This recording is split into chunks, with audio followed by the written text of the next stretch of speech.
ಇಲ್ಲ ಅದು ಸಮೀಕ್ಷೆ ತಾವೇನು ಹೇಳ್ತೀರಿ? ಜಾತಿ ಗಣತಿ ಬಗ್ಗೆ ಒಂದೇ ಒಂದು ಪದ ಹೇಳಬೇಕು ಅಂದರೆ ಇದು ಸುಮ್ಮನೆ ಈಗ ಯಾರೋ ಕೂತ್ಕೊಂಡು ಬರ್ಸಿರೋ ಥರ ಇದೆ. ಅದು ಯಾರೋ ಕೂತ್ಕೊಂಡು ಬರ್ಸಿರೋ ಥರ ಇದೆ.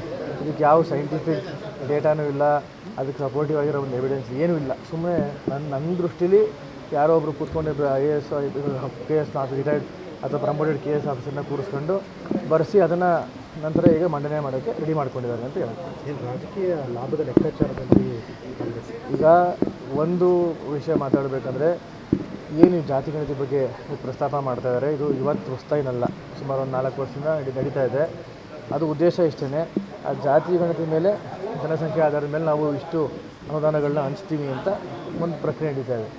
ಆ ದೃಷ್ಟಿಯಿಂದ ಈಗ ಗ್ಯಾರಂಟಿಗಳಿಂದ ನಮ್ಮ ರಾಜ್ಯದ ಆರ್ಥಿಕ ಪರಿಸ್ಥಿತಿ ಅಧೋಗತಿಗೆ ಹೋಗಿದೆ. ಇನ್ನು ಮತ್ತು ಇದೇ ರೀತಿ ಜಾತಿ ಓಲೈಕೆ ರಾಜಕಾರಣನ ನಮ್ಮ ಸಮಾಜನ ಒಡೆಯುವಂಥ ಒಂದು ಕೆಲಸನ ಮುಂದೆ ರಾಜ್ಯ ಸರ್ಕಾರ ಕೈ ಹಾಕುತ್ತೆ ಅಂತ ಹೇಳಿ. ಅಭಿ, ಸೈಟ್ ತೊಗೊಳೋದು ಬೆಟರಾ ಅಥವಾ ಅಪಾರ್ಟ್ಮೆಂಟ್ ತೊಗೊಳೋದು ಬೆಟರಾ? ಚಿಂತೆ ಯಾಕೆ, ಒಬ್ಬ ರಿಯಲ್ ಎಸ್ಟೇಟ್ ಎಕ್ಸ್ಪರ್ಟ್ ಜೊತೆ ಮಾತಾಡು. ಹೌದಾ? ಹೇಗೆ? Boss Vala B the boss. ಸ್ವಾಮೀಜಿಗಳು ಸಾಕಷ್ಟು ವಿರೋಧ ಮಾಡಿ ಸರ್, ಲಿಂಗಾಯತ ಸಮುದಾಯದವರು.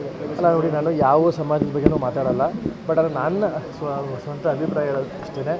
ಈ ಜಾತಿ ಗಣತಿ ಮಾಡೋದು ಒಂದು ಸಮಾಜದ ಏಳಿಗೆಗೆ, ಈ ಸಮಾಜನ ಒಡೆದ್ಬಿಟ್ಟು ಇಲ್ಲಿ ಅವರು ಸ್ವಹಿತಾಸಕ್ತಿಯಿಂದ ರಾಜಕಾರಣ ಮಾಡೋಕ್ಕೆ ಪಕ್ಷದ ಸೀಟ್ ಜಾಸ್ತಿ ಬರಲಿ, ಅದು ಒಳ್ಳೆ ಬೆಳವಣಿಗೆ ಅಲ್ಲ ನಮ್ಮ ರಾಜ್ಯದಲ್ಲಿ ಅಂತ ಹೇಳಕ್ಕೆ ಬಯಸ್ತೀನಿ. ಪುನರ್ ಪರಿಶೀಲನೆಗೆ ಒತ್ತಾಯ ಕೇಳಿ ಬರ್ತಾ ಇದೆ.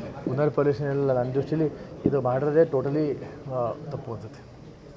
ಅದೇ ಹೇಳಿದ್ನಲ್ಲ, ಯಾರೋ ಕೂತ್ಕೊಂಡು ರಿಟೈರ್ಡ್ KS ಆಫೀಸರು ಅಥವಾ IAS ಆಫೀಸರು ಕೂತ್ಕೊಂಡು ಬರ್ಸಿರೋ ಥರ ಇದೆ ಅಷ್ಟೇ. ಸರ್, ಈಗ ಕುಮಾರಸ್ವಾಮಿ ಅವರು ಕೇಸ್ ಕೊಟ್ಟಿದ್ದಾರೆ, ಅದೀಗ ಕೋರ್ಟಲ್ಲಿ ಸ್ಟೇ ಆಗಿದೆ. ಆಮೇಲೆ ಮುಂದಿನ ಪ್ರಕ್ರಿಯೆ ಕೋರ್ಟ್ ನಡೆಯುತ್ತೆ, ಕೋರ್ಟ್ ತೀರ್ಮಾನ ಮಾಡುತ್ತೆ, ನೋಡೋಣ. ಅಲ್ಲ ಸರ್, ಅವ್ರೇನು ಟಾರ್ಗೆಟ್ ಮಾಡ್ತಿದ್ದಾರೆ ನನ್ನೊಬ್ಬರನ್ನ ಅಂತ ಕುಮಾರಸ್ವಾಮಿ ಅವರೇ ಹೇಳ್ತಾರೆ. ಈಗ ಕುಮಾರಸ್ವಾಮಿ ಒಬ್ಬರು ಇಲ್ಲ, ಇಡೀ ನಮ್ಮ ಕುಟುಂಬನೇ ಟಾರ್ಗೆಟ್ ಮಾಡ್ತಾ ಇದ್ದಾರೆ. ಅದನ್ನು ಇಡೀ ರಾಜ್ಯ ಜನ ನೋಡ್ತಾ ಇದ್ದಾರೆ. ಇವತ್ತು ನಾವೇನು ಹೊಸ್ದಾಗೇನು ಹೇಳಬೇಕಾಗಿಲ್ಲ. ಪ್ರತಿಯೊಬ್ಬರು ಸದಸ್ಯರುಗಳು ಟಾರ್ಗೆಟ್ ಮಾಡ್ತಾ ಇದ್ದಾರೆ. ಇನ್ನೇನು ಹೇಳಬೇಕು ಅದ್ರ ಬಗ್ಗೆ?